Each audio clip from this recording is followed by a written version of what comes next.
Good day, everyone. Hi, I am Alvin K. Mosne, a third year BSED mathematics student.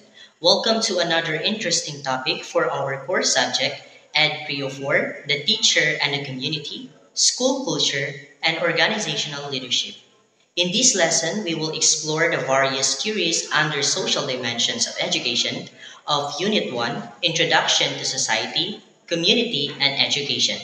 We will analyze the relationship of society, community, and education through these different sociological perspectives. Before we proceed to our topic, let's first have our learning objectives. At the end of the lesson, the students will be able to identify the various sociological perspectives and their relevance to education, explain and differentiate the relationship of the various social theories, the consensus and conflict theory, structural functionalism theory, and interactionist theory, and develop understanding how the various sociological perspectives shape the functions of education in the society. According to Vega et al. In the year 2009, sociologists see education as one of the major institutions that constitutes society. Society seeks to preserve itself, and to do this, it maintains functions and institutions, one of which is education, to ensure its survival, stability, and convenience.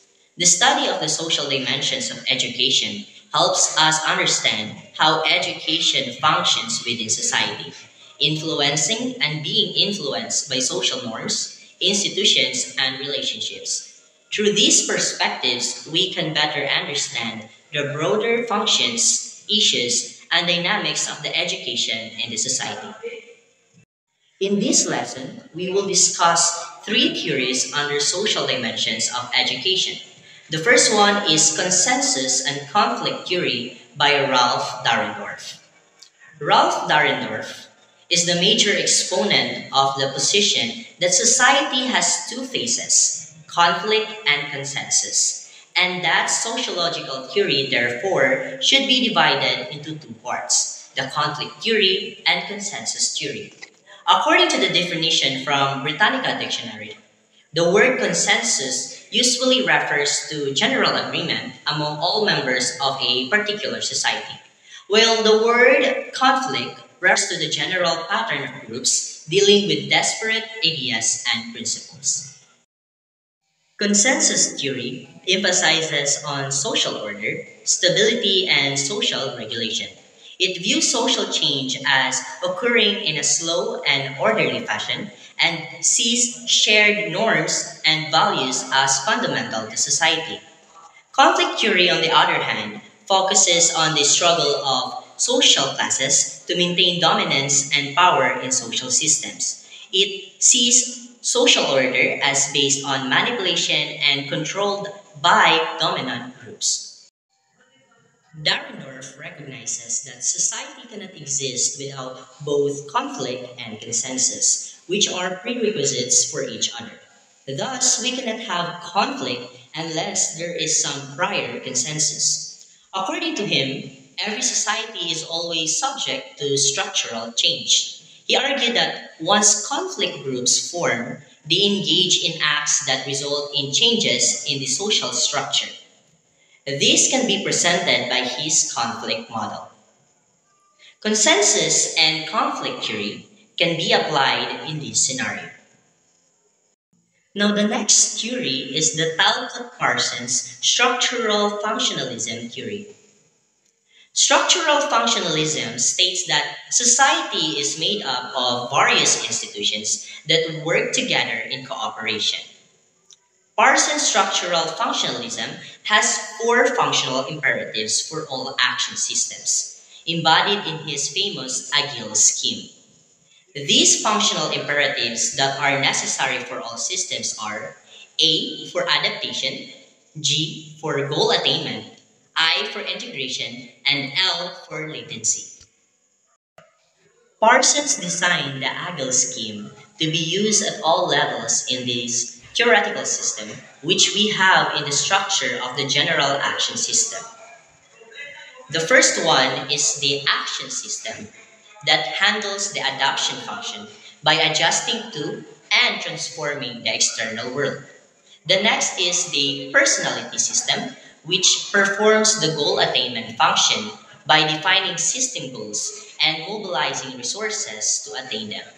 And then we have the social system, which copes with the integration function by controlling its component parts. And lastly, we have the cultural system, which performs the latency function by providing actors with the norms and values that motivate them for action.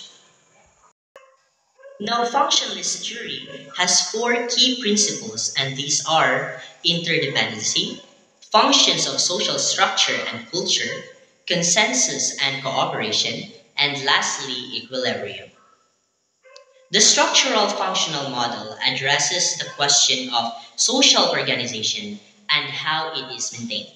It means that society evolves and achieves its human needs and attain its equilibrium if there is stability, order, and maintenance in the society.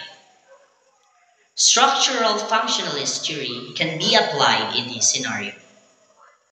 The third theory is the interactionist theory by George Herbert Mead and Charles Burton Cooley. The interactionist theory was first suggested by Jerome Brunner in 1983, who believed that although children do have an innate ability to learn language, they also require plenty of direct contact and interaction with others to achieve full language fluency. Mead and Cooley examine the ways in which the individual is related to society through ongoing social interactions.